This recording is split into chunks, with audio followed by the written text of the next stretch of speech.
Mazulu abwino mzina la Ambuye Yesu. Amém. Jesus Cristo. Amém. Tapemphera. Amém. Ena sakuyankha ena kuyankha. Outros não estão a responder, outros estão a responder. Koma tiziyankhani mwaolimba mtima. Vamos responder forte coração. Chifukwa ife tisakhala ogonjetsedwa ndi zirombo ayi. Nós não podemos ser vencidos com besta, não. Koma ife tikhale ogonjetsa zirombo. Nós seremos vencedores das bestas. Tisazilekerere ziwanda kuti zilamulire pakati pathu ayi. Não podemos permitir para eles governar o nosso meio, não. Koma tilole Ambuye Yesu akhale mfumu olamulira pakati pathu. Permitiremos Senhor Jesus Cristo ser governado no nosso meio. Tisanawerenge Bible.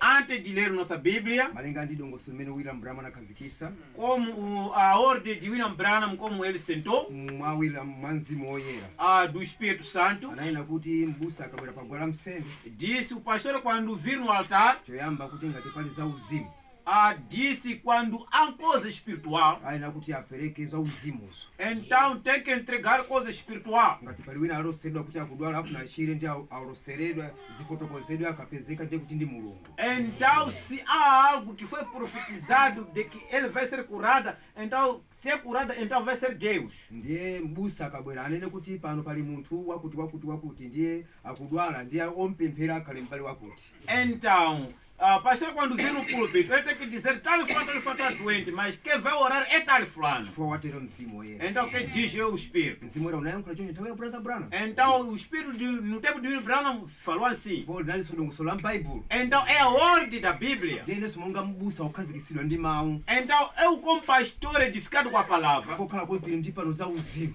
como aqui temos coisa espiritual, Tili ndiso anthu a uzimu. temos pessoas espirituais, Ndiye timayenera kuti tizikhala ndi uthenga wochokera kwa Ambuye Yesu. então devemos ter a palavra vinda do Senhor. Umene umakhala uthenga. Então é a mensagem. Pamene ndikulalikira pa ndimalalikira malemba. Então aqui estou a pregar a palavra. Ndiye pofunika uthenga. Então tem que haver mensagem. Uthenga ndi chinthu chochokera kumwamba chosaziwika. Mensagem é vindo do Senhor, mas desconhecida. Ndiye talandira uthenga wochokera kwa Mulungu. Então recebemos a mensagem vindo do Senhor. Ndiye uthenga wonse wena kuti wene kufika pagwala msembe. Então a mensagem tem que vir até no altar. Ndiye tikatha pamenepo ndiye tiwerenge Bible tilalikire uthenga. Depois daí vamos ler a Bíblia, vamos pregar a palavra. Ndiye talandira uthenga wochokera kwa Mulungu. Nós recebemos a mensagem vindo do Senhor. Kuchokera kwa mneneri wamkazi. Então vindo da profetisa. Amene akutumikira malo mwa Sister Teresa. Na qual é que está profetizando no lugar de Sister Teresa. Ameneyo adatibweresera ku masomphenya ochokera kwa Mulungu. Então nos trouxe a mensagem, a visão vindo do Senhor. Ndi masomphenya wanabwera motere. Então a mensagem veio o seguinte. Iye anali nawo njinga mapalasa njinga. Então ela estava a pedalar a bicicleta. Ndiye anafika malo ena ake oneka kati panali pa msika. Então chegou no lugar vindo, parece que é no mercado. Koma sino ali msika umene wayi. Mas não era aquele mercado. Kayi ndi malo oyembekezera. É no tempo o lugar da esperança. Ndiye kumeneko anakomana ndi Teresa. Então encontrou com Sister Teresa. Ndiye kenaka anapereka moni kuti kodi mumaonekanso. Então cumprimentou, você se vê? Akuti ine ndimaonekanso. Disse, eu estou vivo. Ndiye analonjerana bwinobwino. Então se saudaram lá. Ndiye Sister Teresa anafunsa mlongoyo. Então irmã Teresa perguntou àquela irmã, Mumasomphenyawo. lá nas visões. Tamva kuti lachitatu panali mulungu amene amalapa machimo ake. Então ouvi dizer que no domingo, na quarta-feira, havia uma irmã que estava a confessar os seus pecados. Akuti mulungu anati Disse sim. ndiye anati nanga zatha bwanji. Então como terminou? Ndiye anati ine koma sindikuziwa koma nangoona kuti abusa akulankhula zimenezo pagwala msembe. Então disse, eu não sei, só que vi a pastora falando isso no púlpito. Koma peto ake ine sindikuziwa. Eu, no finalidade, não sei. Ndiye anati chabwino. E disse sim. Nati koma wena kusamala. Disse, tem que cuidar. Chinthu chimene fana ndikuuze ndi ichi. Uma coisa que eu quero te falar é, Asisiwo anthu amene awo aululawo. essa irmã, na qual as pessoas que divulgou, Akwiya kwambiri. disse zangaram muito. Ndipo akwiya motheratu. Disse terminaram, até zangaram muito. Ndipo iwo sali bwino. Então não estão bem. Ndiye chonchi afuna achite nkhondo. Estava a dizer que estão para batalhar a guerra. Ndipo nkhondo ayichitadi yayikulu pakati pano. Disse, vão batalhar no vosso meio. Ndiye anthu mpingo upemphere kwambiri. Disse, a igreja tem que orar muito. Chifukwa nkhondo yayikulu iuka. disse na qual guerra grande vai levantar. chifukwa akazi awiriwo amene aululidwawo Disse na qual duas mulheres que foram divulgadas. amene akwiya kwambiri, Disse zangaram muito. po ngati simusamala Se você não cuidar, china chake sichikhala bwino. uma outra coisa não vai ficar bem. Ndese asisi anafunsa mulongoyo, Então a irmã perguntou a ela: tandiuzani bwino chiti chichike nchani, o que vai acontecer? nanga nkhondo yazimenya kuti? Então essa guerra vai batalhar aonde? ati nkhondoyo azimenya pa m'busa, Disse a guerra vai batalhar no pastor. po inkhondo ikhala yayikulu. Disse a guerra vai ser grande. kuti nanga tipanga bwanji? Então ela disse: como faremos? Ndiyatati ndikuuza nthawi ina, Eu disse: vou te falar outro tempo. asisiwo anapita. Disse aquela irmã desapareceu. Ndiye kenaka Seguida, atayenda pang'ono, quando andou pouco, njinga ija inasowa. então a bicicleta desapareceu. Iyo sinali njinga umene ndi utumiki. Então não era a bicicleta, era o ministério. Ndesitatero, E aí, ndiye kenaka anaona kuti mano ake awiri agwa. então disse, viu seus dois dentes e perdeu. Anayamba kudandauza mano ake awiri. Disse, começou a reclamar sobre os seus dentes. Kenaka Teresa anakhala pafupi ndi iye. Depois Teresa ficou perto dela. Ati kodi wakhumudwa Disse, você irou? chifukwa chakuti mano awiri agwa? Porque que os seus dentes dois perdeu. Akuti koma ndangoona monga choncho. Disse, eu vi assim. Ati mmene zilili mulungu ungakhala wokondwera? Disse, dessa forma você vai ficar alegre? Ati iyayi. Disse, não. Ati nanga ungamaseke kwambiri mosangalala? Disse, você vai rir muito com alegria? Ati iyayi. Disse, não. Ndiye mulungu anamufunsa, Então a irmã perguntou: Sister Teresa, Sister Teresa, bwanji mmango yankhula basi mumango yankhula mafanizo okhaokha bwanji? por que você fala com a parábola só? Tandiuzani zenizeni zakezo. Me diz corretamente essas coisas. Akuti chimene ndikuuza nchakuti O que eu quero dizer é, zilongo awiriwo, aquelas duas irmãs, akazi awiriwo aquelas duas senhoras, amene anaululidwawo, aquelas foram divulgadas, amene akwiya kwambiriwo, elas que foram iradas, iwo apanga dongosolo lina. então eles programaram outro programa. Choncho apita kukagula afiti yakulu kumene Sister Esita wachoka. Então lá eles foram lá comprar grande feiticeiro de onde saiu esse cita. Cholinga kuti atenga afitiwo, Então para quando levar aquelas feiticeiras akufuna kuti azaphe m'busa. para matar o pastor. Ndiye umuuze mpingo Então dizer à igreja kuti upemphere, para orar. koma nkhondo ikhala yayikulu ndithu, A guerra vai ser tão grande. ndipo anthuwo ndithudi akwiyadi. Então na qual as pessoas iraram muito. Pamene iwo akwiya, E quando iraram, ndiye pali cholinga kufuna kupha m'busayo, para que matar o pastor. chifukwa chakuti Sister Esitayo wawaulula iwo poyera. Porque Sister Cita divulgou em plena. Chifukwa cha chimenecho Por causa disso, apita kukagula afiti akwawo a Esitawo, então foram comprar feiticeiro de lã e cita lá cholinga kuti aphe m'busayo. para matar o pastor. Chifukwa chake ndabwera basi ndati tikulonjereni, Então, porque eu vi para vir saudade, koma kuli ife kozamveka mas de onde eu estou, se ouviu kuti mkazi wina amalapa pagwala msembe, é que uma outra mulher estava conversando no púlpito. zolapazo zamveka kumwambako, Então, no qual que conversou já está ouvido lá no céu. koma akazi awiriwo basi apita kukagula afiti akulu Mas na qual duas pessoas foram comprar grandes feiticeiras kuti amuphe para m'busayo. matar o pastor. Izo mlongoyo anabweresa masomphenya amenewo.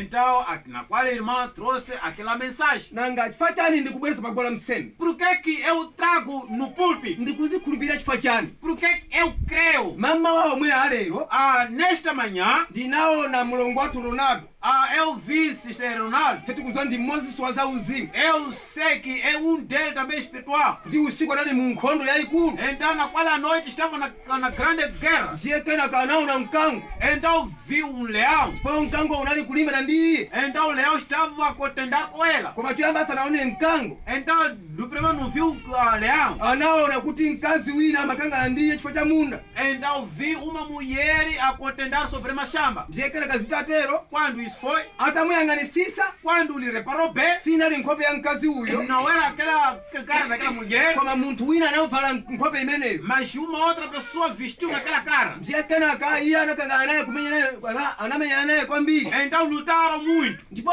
munthu uja anafunsa iye, Então aquela pessoa perguntou a ela: iwe suma ndiwopa ine? você não teme a mim? Iye anati ine sindingakuope iwe. Disse: eu não temo a você. Ndiye anafunsanso, Então perguntou: nanga Carolina, agora Carolina, iwe suma muopa? você não teme a ela? Yesu anati ine sindingaope Carolina.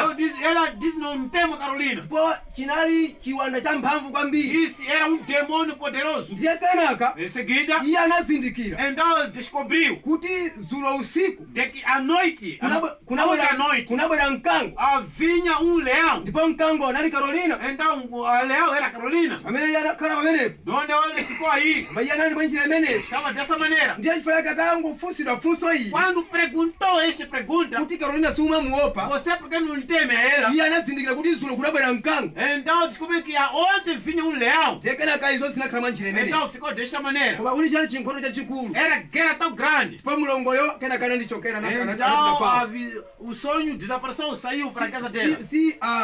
mlongoyo anachoka. A irmã saiu. Si masomphenya ndikulankhula wayi. Não é visão. Koma ona masomphenya ndi mlongo Ronaldo.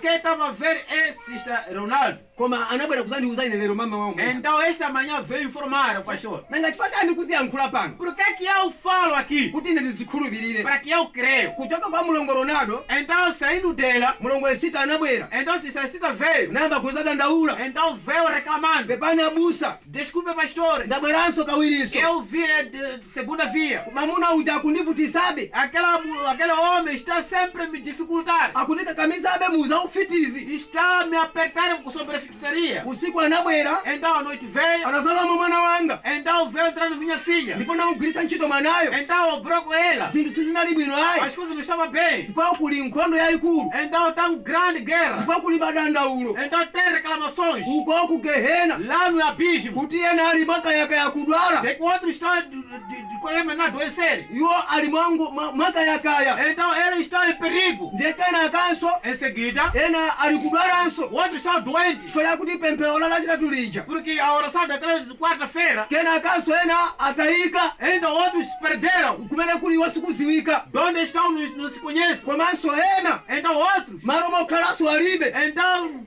no lugar de viver não tem. Ndiye pali madandaulo akulu. Então tem grandes reclamações. Wachitiranji zimenezo. Por que você fez isso? Kupita ukamuuza mfumu. Para dizer o rei. Mfumu amene akalamula zimakhala choncho. Aquele rei quando fala, dessa maneira fica. Usiku andivutitsa kwambiri. Então à noite me perturbou muito. Anthu aswapokhala. As pessoas não têm lugar para ficar. Anthu akayakaya ali Então kudwalanso. a pessoa perigosa para mulher já não está adoecendo. Otayika atayika. Outros se perderam, já está se perdendo. Kutandaza kuti ku Gehena kwavuta. Então lá no inferno as coisas já estão complicadas. Zinthu zasokonekera. As coisas já estão perdidas. Zikutsimikiza kuti mapemphero athu akumveka kumwamba. Então nossa oração está sendo ouvida no céu. Ziwanda zikuvutika. Então os demônios estão sofrendo. Ndiye mulungu atayankhula zimenezo. Então aquela irmã quando falou isso, Pamene mneneri wankazana tabweza masomphenya. quando a profetia trouxe essa mensagem, Ine naona kuti izo zochokera kwa mulungu. então vi aquilo vindo do Senhor. Ndipo iye anati nkhondo ibwera pa ine. Então disse a guerra está vindo para o pastor. Inenso ndakhala ndi masomphenya. Então eu tinha também visão. Ine ndali nawo ndi ulendo wopita ku South Africa. Eu tinha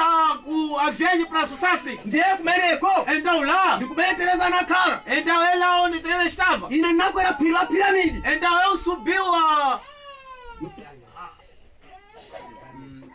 na pedra angular. Ndiye ndikakwera phiri limenelo. Então quando subi naquela pedra, Ndikafika pamwamba. então quando chegar no topo, Ndikuyang'ana mzindawo. eu vendo a cidade. Kuti Tereza akadali kumene kuno. Então a Teresa estava lá. Ndiye kenaka Então ndinaona pa ziko. eu vi no mundo. Anthu amandiponyera madoti. Então a pessoa lançava lama. Ndiye kenaka amadesa zovala zanga. Então sujava a minha veste. Ndipo ine ndinayang'ana pa ziko. Quando eu reparei na terra, Ndati ndani wapanga zimenezi. quem fez isso? Ine ndati ndiyamba kubwera kale. Então eu disse, vou voltar primeiro, Kuti ndikathane nawo. para eu acabar com eles. Ndiye kenaka Em seguida, inenso ndinabwera. então eu voltei. Ndiye nditabwera. Quando voltei, Tamveserani apo. escuta aqui. Mwa masomphenya a mneneri woyambayo. Naquela visão, naquela primeira profetisa, Amene akugwira ntchito malo mwa Tereza. então aquele que profetizar no lugar de Teresa, Ananena kuti ela disse sim. nkhondoyo Aquela guerra izalimbana ndi Zakeyo. vai fortificar, contender com Zaqueu, Izalimenyananso ndi m'busa. vai contender também com o pastor. Ikufuna iphe anthu awiriwa. Então quero matar duas pessoas Tolinga kuti mpingo wonse para usokonezeke. que a igreja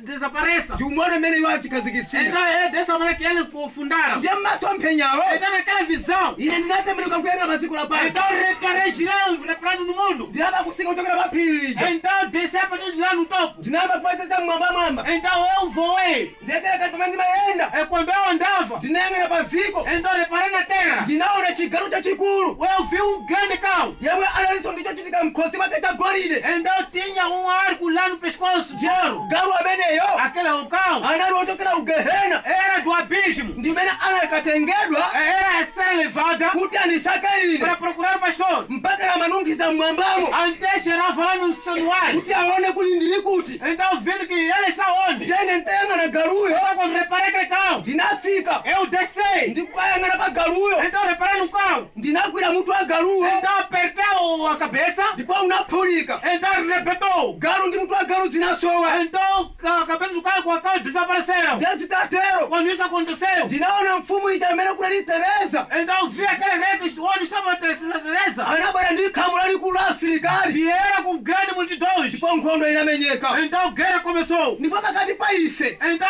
dentre nós, panali m'bale woyimba então havia homem cático. ndipo adaniwo amati amaombera pamenepo Então aquele inimigo batalhava contra ele. koma pamene akhamu la kumwambalo Então naquela guerra do céu, ndipo pamene anabwera kuti amenya nkhondo quando vieram batalhar, amathira nkhondoyo então guerrearam. motetezera woyimbayo Então protegendo o líder cântico. pamodzinso ndi ine. Então junto com o pastor. koma woyimbayo analeta bisala Então o líder cântico escondeu. koma ine mkango ayenda pena paliponse Mas eu andava em plena. ndipo nkhondo ikenani kuthirira pena paliponse. Então a guerra estava sendo batalhada. ine ndi mkango ine ngati general commander Eu andava como general comando. mosaopa china chilichonse Não temia nada. ndipo iyo nkhondo inatero. Então a guerra foi. pamene izo zinatero Quando isso foi, zinasinthika mkatimo. então mudou de repente. ndinaona nkhondo ina yochokera kumadzulo. Então vi uma guerra vindo da tarde. iyo inali ya ziwanda Então era de demônio. bajaja amamenyana ndi ziwanda Então aquele batalhava com o demônio. ndipo kenaka ziwanda zimamenyananso ndi ine.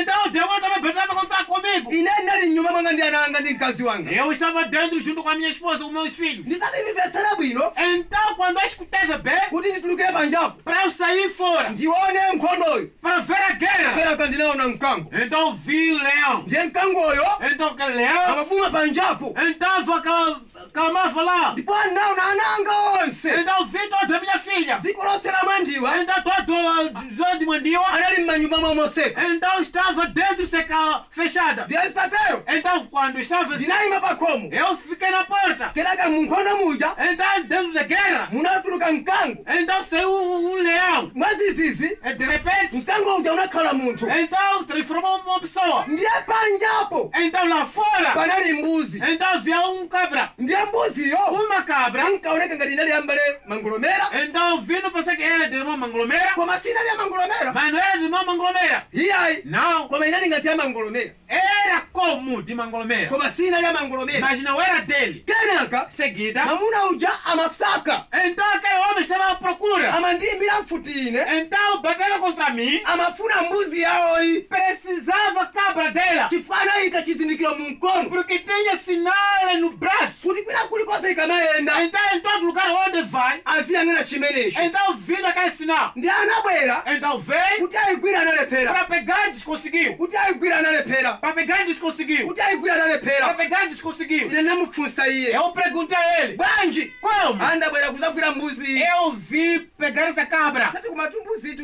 ndiyambale mangolomera kuoneka ngati yambale mangolomera. Eu disse, essa cabra aqui, vê se parece que é de irmã Mangolomera. liwu linati Então a voz disse, mangolomera alibe mbuzi ngati imeneyo. disse Mangolomera não tem cabra como esta. ndiye kenaka Então, mbuzi yanapita pakona ngati paja. então ele foi na curva como lá. ndiye kenaka anagwira chingwe chija. Então pegou aquela corda. mamuna uja Aquele anachokera homem. kumazulo. Então vindo do atardecer, nkhondo inachokera kumazulo. a guerra vindo também do atardecer. munthu uja ndi mbuzi anapitanso kumazulo. Então cabra com aquela pessoa fora no atardecer. kenaka masombe yanandichokera. Então a visão acabou. ndi pamene ndinaona kuti Quando eu vi masombe nyamulongoyo é que aquela visão ndiwoona é verdadeiro, ndiochokera kwa é mulungu. filho do Senhor. ziwandadi E demônio zakonzekera kundipha ine. preparado para matar a mim. koma wanena kuti Mas disseram que akazi awiri ananenedwa lachitatu aja então duas senhoras que foram faladas na ndi quarta-feira. amene apita kufefe ukuku kudera kufefeku Então é que eles foram lá naquela terra de Fefe lá kukagula afiti akulu para comprar grandes feiticeiros kuti andiphe ine. para matar o pastor, cholinga kuti iwo asamaoneke para eles não ser vistos, azioneka ndi iwowo. para ser visto eles. koma tereza watiuza Mas Teresa nos falou, umo ndimene iwo apangira pologalamu é yawo. dessa maneira que eles programaram. ne mukazana wakuti ndafa Quando vocês me vira que é um rei. Ziwani ndi amenewo. Então você tem que saber são eles. Koma ndikukakuwuzeni kuti Mas já quero vos dizer o seguinte. ndikazafa ndi iwowo Então quando eu morrer com eles, ndiye kuti ine ndine wochimwa. então eu sou pecador. Koma ngati sindine wochimwa Se eu não sou pecador, ine ndisanafe eu antes de morrer. oyamba azakhala iwowo. Tenho a palavra de Deus. Wapa ine amene azamuloza mulungu ati Ninguém que vai dizer de Deus. amenewo ndi masewera. Isso é brincadeira. kumeneko ndiye kukhuta. Isso é ficar em staço. kukakhala bwino nkulapa kusiya zoyipazo. Quem não arrepender deixar o pecado. ndizo ndimene zilili. É desta forma. umenewo ndi uthenga wochokera kwa mulungu. É a mensagem vinda do Senhor. umo ndimene ziwanda azikupangira programu yawo. Este programa é ele que combinaram. izonso ndimene kugerera mmene zilili. É lá no inferno do jeito eles estão. ndiye tapemphedwa kuti tipemphere kwambiri. Então fomos pedidos para nós orarmos muito. tionjezere mphamvu. Aumentarmos o poder. mpaka na mulungu anayena kuti Então a irmã disse. iyeyo inafika nyengo Então chegou o momento. nampempherera iye musitasitayo Então orei para Cita. mpaka na iye anazungulira kukhala ngati munthu amisala. Então tornou como uma maluca. kenaka analavula ufitiwo. Então vomitou a feitiçaria. ifika nthawi yake Então chegará o momento. kuti izo ziyena kuchitika. Isso é sério. kwa ife tili ndi baibulo. Nós temos a Bíblia. komanso tili ndi pakuti atero Nós ambuye. temos o Senhor. ndiye tiyimirire tiwerenge baibulo. Vamos ficarmos de pé lendo a nossa Bíblia. tiye tisegule chivumbulutso chapter 9 Apocalipse, versículo capítulo 9.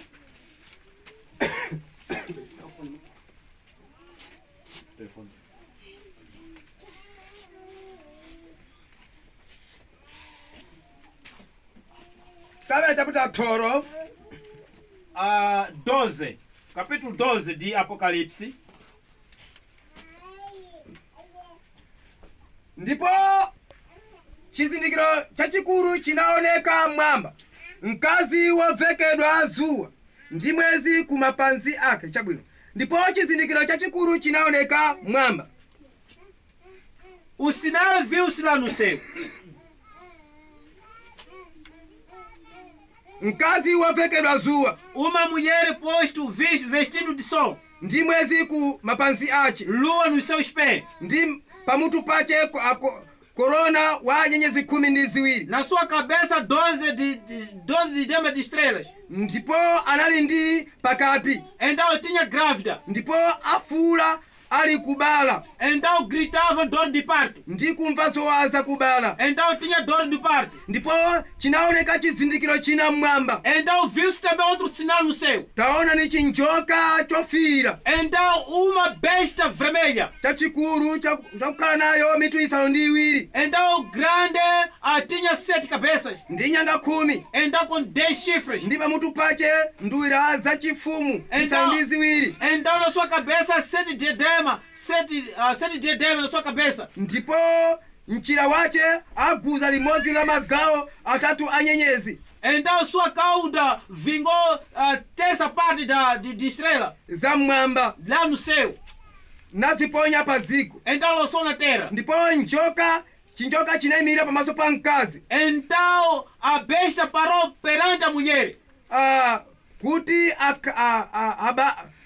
kuti abale Quando nascer, kuti akabala icho chikamulikwire quando logo nascer, dar parto para devorá-lo. mwana wacheyo. Mas devorá o filho. ndipo anabala mwana wa mwamuna Então aquela mulher nasceu varão. amene azaweruza mitundu yonse ndi ndodo yachisulu. Logo quando nascer o varão para governar o mundo com ndi ndodo yachisulu. com bingala de ferro. ndipo anakwatulidwa mwana wake amuke kwa mulungu Foi arrebatado o filho para no céu de Deus. ndi mpando wa chifumu wache. Então para o seu trono do rei. ndipo mkazi anathawira ku chipululu Então a mulher fugiu para no deserto. kumene ali nayo mbuto yake yokonzedweratu É donde lá foi preparado o lugar ndi mulungu de Deus. kuti kumeneko akachesedwe masiku 1,000 ndi 250. Para ser alimentado 42 meses.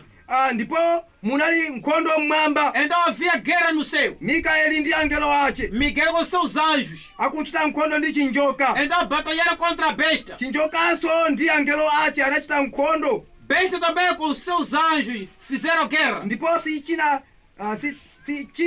lakika. Então ele não foi vencido. Ndipo sanapezekanso malo awo Ele não se encontrou no céu, no lugar. mmwamba, ndipo chinaponyedwa pansi Foi lançado na terra. chinjoka chachikulu, Então aquela grande besta. njoka yokalambayo, Então aquela grande besta iye wotchedwa mdierekezi ndi Satana, que foi chamado a demônio Satanás, wonyenga dziko lonse que lapansi. engana todo mundo. Ambuye aonjezere matsopano kuwerenga mawu Deus ake. abençoe a sua palavra. Tiye tikhale pansi. Vamos sentar.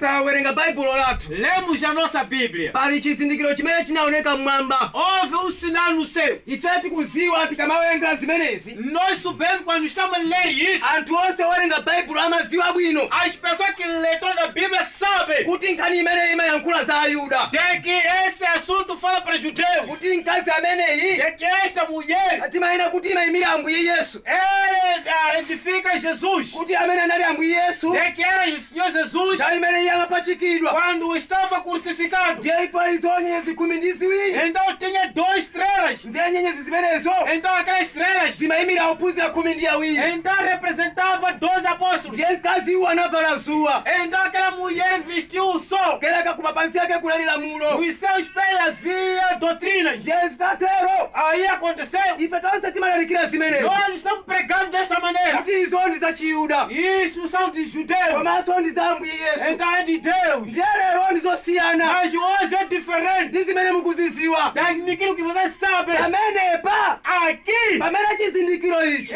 este sinal, chikuoneka mmwamba, quando está se vendo no céu, mkazi wovala zuwa aquela mulher vestida no sol, ameneyo aquela mulher, zuwa limayimira Ambuye Yesu. o sol representava o seu Jesus. Zikutanthauza kuti Isso fica aqui. mkwatibwi A noiva, wavala mphamvu ya Ambuye Yesu.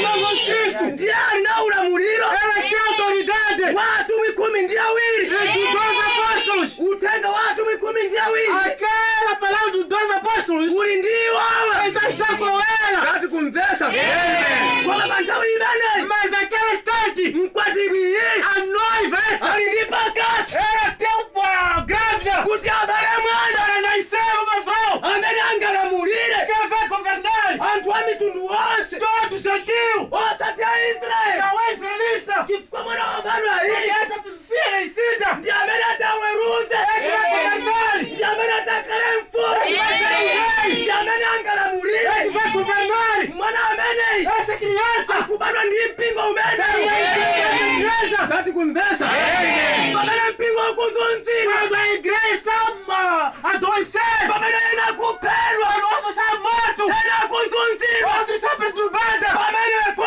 daí, ziwani saiba, kuti tili ndi pakati. tem que ter Satana akuti finya verdade. musawapyayi imbani mtima zavala mphamvu ya Ambuye musanjenjemera iyayi Bwana alipo embasera Escute, panali chirombo cha fiyi havia peça vermelha. chimene chinayang'anira mkazi Olha para a brava mulher. kuti chije mwanayo Para comer aquela criança. kuti akabadwa Quando logo nascer, iwo amuphe então para matar. kuti amudye Para ele comer. cholinga O problema pa dziko lapansi para a terra. pasakhala solamulira Não pode haver governante. pamambesera Escute, mwanayo atabadwa quando está o filho, oli mukundimva iye atabadwa quando nasceu, sanatenge nthawi tempo. pa nthawi yomweyo naquele momento, ali kukwatulidwa iye kupita kumwamba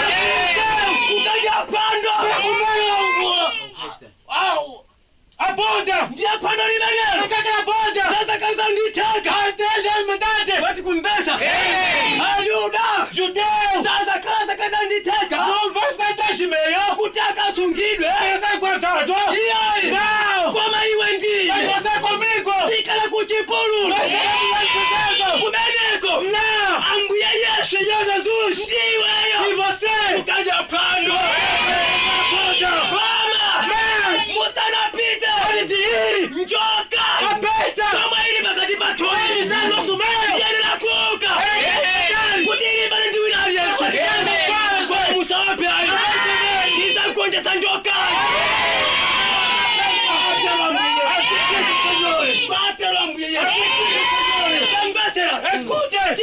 chizindikiro china. Deus o outro Lucina. Miguel anayamba mkondo. Começou a guerra. Anayamba mkondo. Começou a guerra. Kukangani Satana. Satanás. Momwe monso. Daí. Ndinaona masompenya. Então via visões. Mkondo natokera kumwamba. Então a guerra vira no céu. Kumenyani Satana. Lucas com Satanás. Kena akash. Em seguida. Satanás. Anamenya sonkondo. Então ganhou. Kwa tambesera. Escute. Maruwa sana pesera. Então lugar no seu show. Antu oterewa. Então essa pessoa. Maruwa munwa sana pesera. Iwaza kata bonja sego. Então você é vencido. Iwaza kata chosego. Você é tirado. Kani nthawi yaula muliro.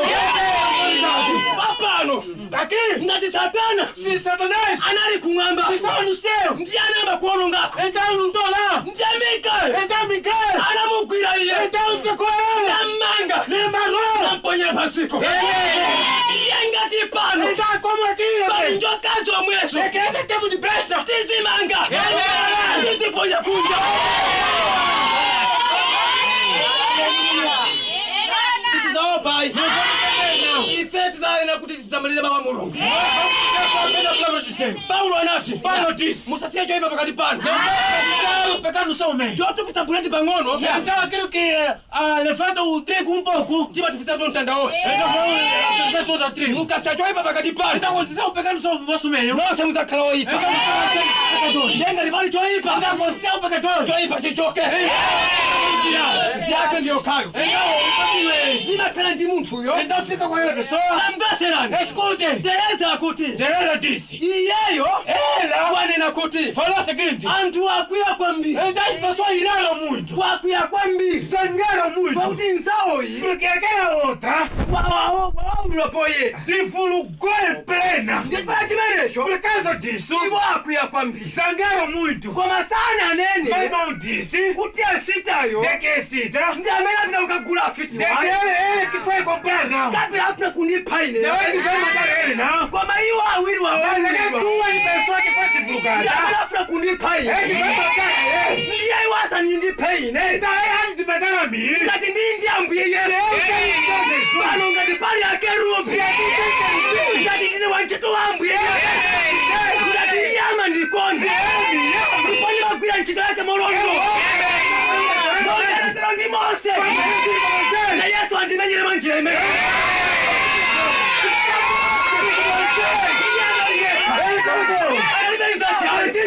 Koma Yehova anali kumbali yake. Wamenyera ndi Mose. Mose anamwalira. Farao anachita chipongwe. Mwana wake woyamba anamwalira. Chidoratu ayi. Primeiro sofreu, morreu. Kenaka. Em seguida, Asilikali yake todos os soldados anamwaliraso. morreram. Utemba. Yangati pano. Se é aqui, Alipangirirwa Satani. então o anjo de Satanás. Atero Ambuye Yesu. Ambuye Yesu asanabwere. O Senhor há de vir. Azaona mandani.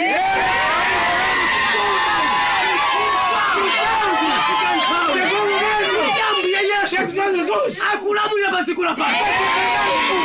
Ziwanda O demônio zikupanga masewera. está brincando. Pandi kuchenjezeni. Quero ver divertir. Inu akasi nonse Vocês todas mulheres. amene muna ufiti wake Você que tem feitiçaria. mukati mulimbane Se ndine você futebol comigo. muzafa ndithu. Pano panali afiti. Aqui é a feiticeira. Afiti akuluakulu Feiticeira grande, grande. onse amwalira. Maona ndithu ndi maso Você ake. é o mais difícil. Ndinakuwuzani Eu vos falei. iwo asanamwalira Antes deles morrerem. iwo azafa ndithu. É que eles vão morrer, na verdade. Iye wambali ndine. Você vai estar comigo. Tsopano inuyo Então vocês. amene inu mwakuta Se vocês ficaram saço. amene mufuna kundipha Vocês ine vão querer matar a mim. ine ndisanagone. Antes de eu morrer. Iweyo Você. ngati uli ndiyana Se você tem filhos. ndiyana yako omwe azapita ndithu. Azapita ndithu. Ndipo Daí. muzaziwa Você não sabe. ndiye wamba É que Jeová. wandisangane nditolimba. Então você ficava pé. kuti Daqui. murapeza onsezo Vou fizer tudo isso. yatoyipasa Seja o pecado. tulusa ndulu ya ufiti Tira demônio. peresa Vem. tiwochera Eu já falo. tolinga kuti upulumuke Você é salvo. iwe ukarapa Você é confessar. Você não foi ufitiwo. Não tirar ufitaria. Ukutina misa. Você está me enganando. É isso mesmo. Depois eu vou kuti. Jeová disse. Mjerekezi anagonjesedwa. Então se não for derrotado. Mjerekezi sopano. Então o demônio daqui. Agonjesedwa. Wina alisazini satira. Você todos têm me seguir. Wina aliyesa tuamela tufuna kuli satira ine. Então quer me seguir a mim? Kutamenya ndine nkondo. Batalhar comigo. Iye azamenya ntiambu Yesu. Ele vai lutar com Jesus. Ndipo upanga la Yehova. Então a espada de Jeová. Lizakwera pamutu pake. Esitayoona makulanda ula. Esse ainda começou a reclamar. Kuti usiku ndi mwana wanga. Aqui à noite, eu com a minha filha. Sitinali bwino iya. Nós estávamos bem. Zinativuta kwambiri. Nos perturbaram muito. Mamuna wake akabwera atenge mwana Então, wake. um homem quando veio, quando entrou na filha, Mwana wake anasuluka kukhala galo. então a filha transformou-se em cão. Kuti azinunkisa kumene ndiri. Para cheirar onde estou. Po iye asamaliya kafuna masera amwalira ndithu. Então, tem que dar, se não cuidar, vai Iye morrer. azocha zibwera. Então, os outros têm que vir. Kuti azisandulika iye ndi ana ache omwe. Então, para transformar ele com as filhas. Ndikunena mdzina la Ambuye Eu Yesu. vou dizer em nome de Jesus Cristo. Mukapitira macheza amenewo. Você quando indo com essa brincadeira, Iweyo. você, Você. Muchunu suzafikira. em julho vai chegar. Iwe muchunu suzafikira. Em julho vai pisar. Iwe uzapita ndithu. Você vai Zeni uzapita ndithu. ainda morrer. Ngati suzamalira. Se você não morre, Marwano uzachoka ndithu. Kuti ali panoi. esquece que está aqui. Ndi Ambuye Yesu amaka. Pano pali asilikali. Pano pali ankhondo. Pano pali ankhondo. Angakhale maso anu. Como é que você é sua vista? Sakuona. Pano pali ankhondo. Pano pali ankhondo. Pano pali ankhondo. Angamene ninjoka ine iyo. Wina ali mwali fiti. Você quer estar dizendo? Ngati saarapa. Se você não confessa, Uzafa ndithu. Dzina la Ambuye Yesu Kristo. em nome do Senhor Jesus Ayo Cristo. masewera yadusa. Brincadeira acabou. Satana ayo Satana, sanapezeke malo wake kumwamba. não se achou no lugar no céu. Iwenso Você, pano malo kusaza pese. Ambuye akudalise. Siku manaso siku lina. Ofuna kusaza ndiloza ndilipompa. então que você venha. Mundipeza ndilipompa. E vamos encontrar isso aqui. Ine sindi maopa zimene Eu zwa. não tenho medo. Ndiba iwasunga ndiloze. Você não vai descansar. Iwe ukandiloza iwe uzafa ndithu. Ainda morrer. Ndine sindingafe. Se eu não morrer, Chizindikiro choyamba. então o primeiro sinal. Mwana wako amwalira. Ukazana ku mwana wako wafa. Então você quando vê seu filho já morreu. Ukakuti uli pafupi kuti nawe somwalira. Você dá pega mesmo. Kama ntchito ananu ndi ukalaso afiti. Não pode dobrar com seus filhos para serem feiticeiros. Ananu sinawonso ndi afiti. Seus filhos também são feiticeiros. Ngati simulapa. Se você não confessar, Musaona chiweruzo cha Mulungu. você irá a ira de Deus. Koma inu musaope habari yanga. Você não vai meus irmãos. Musanjenjemera. Não pode querer. Kuchenjezani. Eu estou te divertir. Palibe azandipa. Ninguém vai me matar. Palibe. Ninguém. Palibe azandipa. Ninguém vai me matar. Yehova alipo mali yanga. Ewe azandimenyera nkhondo. Contra mim. Iwe akalimana ndine. Se ela ficar comigo, Musaona chimwe chingala chitikire. Amen. Nthawi ya macheza yadusa. tempo de brincadeira já terminou. Aleluia. Passa ni pemphero mbali John. Irmão João, dá-nos oração. Era obrigado mbuye muyotane vile nyenye siku na siku. Thank you very much. Mbuyano basi ni mbuye na simba vile kuruba ningi. Mbuyano mtu magweli ya mtu magweli ya bibi una kwa tena magweli ya. Ngoja mzimu atakani nafanya mizali mangu kwa mwaka. Kumele undani waneka ara arangani. Wewe nyongo babaribala mndofia kwa watu kule ene mna mama lele na aliwa. Kuyama ni nani atoto ni kadaitu ya nyongo ni ndugu mbano.